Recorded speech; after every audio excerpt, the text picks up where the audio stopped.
Hi hello friends, എല്ലാ കൂട്ടുകാർക്കും മൗനരാഗം സീരിയലിലെ നാളത്തെ പ്രൊമോ റിവ്യൂയിലേക്ക് തന്നെ സ്വാഗതം കേട്ടോ. ചാനൽ ആദ്യമായിട്ട് കാണുന്നെങ്കിൽ ഒന്ന് സബ്സ്ക്രൈബ് ചെയ്ത് ലൈക്ക് ചെയ്ത് സപ്പോർട്ട് ചെയ്യണേ. അങ്ങനെ നമ്മുടെ സരിയു ആണെങ്കിൽ താരെ എടുത്ത് പറയുന്നുണ്ട്, നോക്ക്, നിങ്ങൾ ഞാൻ ജീവിതകാലം മുഴുവൻ സ്നേഹിക്കണമെന്നുണ്ടെങ്കിൽ നിങ്ങൾക്ക് എന്റെ സ്നേഹവും എന്റെ കുഞ്ഞ് എപ്പോഴും കാണണമെന്ന് ആഗ്രഹം ഉണ്ടെങ്കിൽ നിങ്ങൾ എന്റെ കൂടെ നിൽക്കണം. എന്റെ മോൾക്ക് വേണ്ട ഞാൻ കിരണായിട്ട് ഒന്നിക്കണത്. പിന്നെ ആ മനസ്സിലെവിടെയോ പഴയ ഒരു മോഹം അത് വീണ്ടും പൊട്ടി മുളച്ചു തുടങ്ങി. അതുകൊണ്ട് ഞാൻ കിരണായിട്ട് ഒന്നിക്കാനുള്ള എന്തൊക്കെ സാഹചര്യം ഉണ്ടോ അതൊക്കെ ഞാൻ മുതലെടുക്കും. പക്ഷെ എന്റെ മനസ്സിലെ ഉദ്ദേശം ഇതാണെന്ന് നിങ്ങൾ ആർക്കെങ്കിലും പറഞ്ഞാലുണ്ടല്ലോ, പിന്നെ ഒരിക്കലും നിങ്ങൾ ഈ മോളേന്ന് വിളിച്ച് എന്റെ അടുത്ത് വരാൻ വേണ്ടി ഞാൻ സമ്മതിക്കില്ല, കേട്ടല്ലോ. അതുകൊണ്ട് എന്റെ മനസ്സിലെ കാര്യങ്ങൾ ഞാൻ അമ്മയടുത്ത് മാത്രമേ തുറന്നു പറഞ്ഞിട്ടുള്ളൂ. അമ്മ ഇത് ആർത്തും പറയരുത്, മനസ്സിലായോ എന്നൊക്കെ പറഞ്ഞിട്ട് സരിയു മുകളിലേക്ക് കയറി പോവാട്ടോ. താരക്കാണെങ്കിൽ വല്ലാത്ത ബുദ്ധിമുട്ട് തോന്നാണ്. ഇവളെന്താ ഇങ്ങനെ ഇത്രയും ദിവസം ഇന്ന് നല്ല കുട്ടിയായിട്ടായിരുന്നു ഇവിടെ നിന്നത്. പെട്ടെന്നാണ് അവളുടെ മനസ്സാകെ മാറിയത്. ഇപ്പൊ അവൾക്ക് കിരൺ മാത്രമേ ഉള്ളൂ. അവളുടെ മനസ്സ് മുഴുവൻ ഇപ്പൊ കിരണാണ്. ഇനിയിപ്പോ എന്താ ചെയ്യാ? ഈ കാര്യമാണെങ്കിൽ ആർക്കും പറയാൻ പറ്റാത്ത അവസ്ഥ. പറഞ്ഞു കഴിഞ്ഞാണെങ്കിൽ എന്റെ മോള് എന്നെ വെറുത്ത് ഇവിടുന്ന് ഇറങ്ങി പോകും. ഇത്ര നാള് ഞാൻ അവളെ അടക്കി വെച്ചതൊക്കെ വെറുതെ ആകും. പക്ഷെ പറഞ്ഞില്ലെങ്കിൽ അത് കല്യാണത്തിൽ കിരണം ചെയ്യുന്ന ഏറ്റവും വലിയ ക്രൂരതയായിരിക്കും ചന്ദ്രസേന സാറിനോട്. പക്ഷെ പറയാതിരിക്കുന്നത് തന്നെ നല്ലത്. ചിലപ്പോ അവളുടെ മൈൻഡ് ഇപ്പോ ചെറുതായിട്ട് ഇതാവണോണ്ട് ഇങ്ങനെ വിചാരിക്കുന്നതായിരിക്കും. കുറച്ച് കഴിയുമ്പോ ഓക്കെ ആകുമായിരിക്കും എന്നൊക്കെ നമ്മുടെ താരം ഇങ്ങനെ വിചാരിക്കാട്ടോ. അതിനുശേഷമാണെന്നുണ്ടെങ്കിൽ സരിയു നേരെ റൂമിലേക്ക് പോയിട്ട് കിരൺ കൊടുത്ത ആ സാരിയൊക്കെ ഉടുത്ത് നോക്കാട്ടോ. ഹായ്, നല്ല രസമുണ്ട്, ഞാൻ ഇതുവരെ ഉടുത്തതിൽ ഏറ്റവും ഭംഗിയുള്ള സാരി ഇത് തന്നെയാണ്. അതെ, കിരണിനെ നന്നായിട്ട് എന്റെ സെലക്ഷൻ എന്റെ ഇതറിയാം. എനിക്ക് ഏത് കളർ ചേരുമെന്ന് വരെ അവന് നന്നായിട്ട് അറിയാം. ഇതുപോലെ അവൻ കല്യാണിക്ക് ഇതുവരെ സെലക്ട് ചെയ്ത് കൊടുത്തിട്ടുണ്ടെന്ന് എനിക്ക് തോന്നുന്നില്ല. അതെങ്ങനെയാ? ചെറുപ്പം മുതൽ അവൻ എന്റെ കൂടെ എനിക്ക് ഡ്രസ്സ് എടുക്കാനൊക്കെ അവനല്ലേ എന്റെ കൂടെ വന്നത്. പിന്നെ എങ്ങനെയാ അവൻ എന്റെ ഇഷ്ടം ഇപ്പൊ ഇത്ര പെട്ടെന്ന് മറക്കണത്? അവൻ എന്റെ ഇഷ്ടങ്ങൾ എല്ലാം നന്നായിട്ട് അറിയാം. എനിക്ക് ഐസ്ക്രീം ഇഷ്ടമാണെന്ന് വരെ അവന് നന്നായിട്ട് അറിയാം. അപ്പൊ അവൻ ഒന്നും മറന്നിട്ടില്ല. അതിനർത്ഥം അവന്റെ ഉള്ളിന്റെ എവിടെയോ എന്നോട് ഇപ്പോഴും ഇഷ്ടമുണ്ടെന്നല്ലേ എന്നൊക്കെ സരിയു ഇങ്ങനെ വിചാരിക്കാട്ടോ.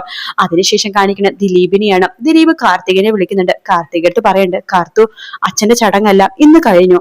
നാളെ നമ്മൾ വിചാരിച്ച പോലെ തന്നെ വിവാഹമാണ്. ദിലീപേട്ട, എനിക്ക് നല്ല പേടിയാവുന്നുണ്ട്. നീ എന്തിനാ കാർത്തികെ പേടിക്കണത്? ഞാൻ നിന്റെ കൂടെ ഇല്ലേ? എന്റെ അമ്മയില്ലേ?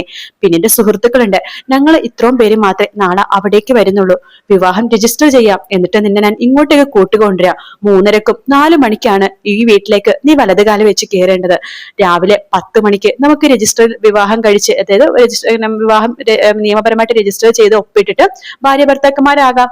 പിന്നെ മറ്റുള്ളവർക്ക് താലികെട്ടും കാര്യങ്ങളൊക്കെ കാണുന്ന ആഗ്രഹം ഉണ്ടാവുമല്ലോ. നമുക്ക് അടുത്ത ദിവസം തന്നെ എന്തെങ്കിലുമൊക്കെ ഒരു താലികെട്ട് പോലത്തെ എന്തെങ്കിലും ചടങ്ങ്, താലികെട്ട് അപ്പോൾ തന്നെ കഴിയാം. അതിനുശേഷം എല്ലാവരും കാണിക്കെ തന്നെ പൂമാലയൊക്കെ ഇട്ട് ഭാര്യ ഭർത്താക്കന്മാരായിട്ട് ചെറിയൊരു സദ്യയൊക്കെ കൊടുത്ത് നമുക്ക് ആഘോഷിക്കാം എന്നൊക്കെ പറഞ്ഞു. നീ ഒന്നും കൊണ്ട് പേടിക്കണ്ട, എല്ലാം നന്നായിട്ട് തന്നെ നടക്കും. അങ്ങനെ തന്നെ എന്റെ മനസ്സ് പറഞ്ഞത്. ഇനി നമ്മുടെ ദിവസമാണ് കാർത്തികേ. അവനുണ്ടല്ലോ ആ കൊലയാളി ഗംഗപ്രസാദ്, അവൻ പൊട്ടിക്കരയാൻ പോണ നിമിഷങ്ങളാണ് ഇനി വരാൻ പോണത് എന്നൊക്കെ നമ്മുടെ ദിലീപ് ഇങ്ങനെ പറയാട്ടോ. കാർത്തികക്കാണെങ്കിൽ കയ്യും കാലും വിറക്കാണ്. ആ സമയത്ത് അവിടേക്ക് ലക്ഷ്മി വരുന്നുണ്ട്. മോളെ, ആ അമ്മേ, ദിലീപേട്ടനെ ഇപ്പൊ വിളിച്ചത്. എന്താ ദിലീപ് പറയണത്?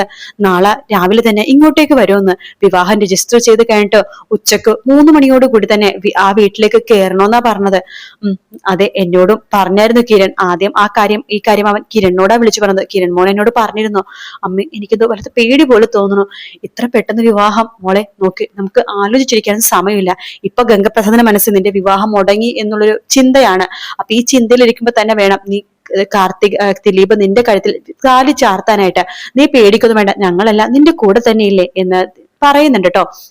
അതിനുശേഷം രാവിലെ തന്നെ, പിറ്റേ ദിവസം രാവിലെ ആയിട്ടോ, അത് കാർത്തികയുടെ വിവാഹ ദിവസം. അപ്പൊ തന്നെ നമ്മുടെ പ്രകാശൻ ഡിസ്ചാർജ് ആയിട്ട് വരുന്നുണ്ട് വീട്ടിലേക്ക്. കാർത്തികയും അതുപോലെ തന്നെ കല്യാണിയൊക്കെ പുറത്ത് ഇങ്ങനെ കാത്തിരിക്കാട്ടോ. പ്രകാശം വരുന്നത് നോക്കി. പ്രകാശം വരുന്നുണ്ട്. രതീഷാണ് പ്രകാശിനെ കൊണ്ടുവരുന്നത്. അച്ഛാന്ന് പറഞ്ഞിട്ട് വേഗം തന്നെ കാർത്തികയും കല്യാണി പ്രകാശിനെ കെട്ടിപ്പിടിക്കാണ്. ആ എന്റെ മക്കളെ, സത്യം പറഞ്ഞാൽ ഇന്ന് മോളുടെ വിവാഹമാണെന്ന് എനിക്ക് ഇപ്പോഴും വിശ്വസിക്കാൻ പറ്റുന്നില്ല. ദിലീപ് എന്നെ വിളിച്ചപ്പോ ആ കാര്യങ്ങളൊക്കെ പറയാറുണ്ട്. പക്ഷെ ഞാൻ ഒരിക്കലും സ്വാർത്ഥനായിട്ടുള്ള ഒരു അച്ഛനായിട്ടില്ല മോളെ അവന്റെ മുമ്പില്. അവനോട് വിവാഹകാര്യം പറയുമ്പോഴും ഞാൻ പറഞ്ഞ മോന്റെ ജീവിതം പണയം വെച്ച് ഒന്നും വേണ്ട എന്ന് തന്നെയാണ് ഞാൻ പറഞ്ഞിട്ടുള്ളത്. ഒരു സ്വാർത്ഥനായിട്ടുള്ള അച്ഛനായിട്ട് ഞാൻ അപ്പോഴും പറഞ്ഞിട്ടൊന്നുമില്ല. മനസ്സിലൊരു ആഗ്രഹം ഉണ്ടായിരുന്നു നിങ്ങളുടെ വിവാഹം നടക്കണമെന്ന്. പക്ഷെ നമുക്കത് പറയാൻ പറ്റില്ലല്ലോ. പക്ഷെ അവൻ എന്നോട് പറഞ്ഞു, മോളെ പൊന്നുപോലെ നോക്കാന്ന്. എന്റെ അസുഖങ്ങളൊക്കെ അപ്പൊ തന്നെ മാറി.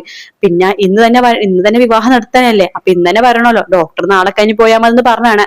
ഞാൻ പറഞ്ഞു, എന്റെ മക്കളുടെ കൂടെ നിൽക്കണേക്കാളും വലിയ സന്തോഷം എനിക്ക് വേറെ ഇല്ലെന്ന്. അതുകൊണ്ട് അച്ഛൻ രാവിലെ തന്നെ ഇങ്ങോട്ടേക്ക് വന്നത്. എന്തായാലും ഇനി ഗംഗപ്രസാദ് തകരാൻ പോവാണ് മോളെ. മോളുടെ വിവാഹം കഴിഞ്ഞു എന്ന് പറയുമ്പോ അവന് തലക്ക് ഭ്രാന്ത് പിടിക്കും എന്നൊക്കെ പ്രകാശൻ ഇങ്ങനെ പറയുന്നുണ്ട് കേട്ടോ. കല്യാണിയും പറയുന്നുണ്ട് എന്റെ മനസ്സും അത് തന്നെയാ അച്ഛാ പറയണത്.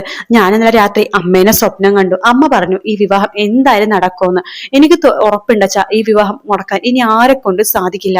മോളുടെ വിവാഹം കഴിഞ്ഞിട്ട് നാളെ തന്നെ മോള് ദിലീപിന്റെ വീട്ടിലേക്ക് പോവുമല്ലേ? അങ്ങനെയാ അച്ഛാ ദിലീപേട്ടൻ പറഞ്ഞിരിക്കണത്.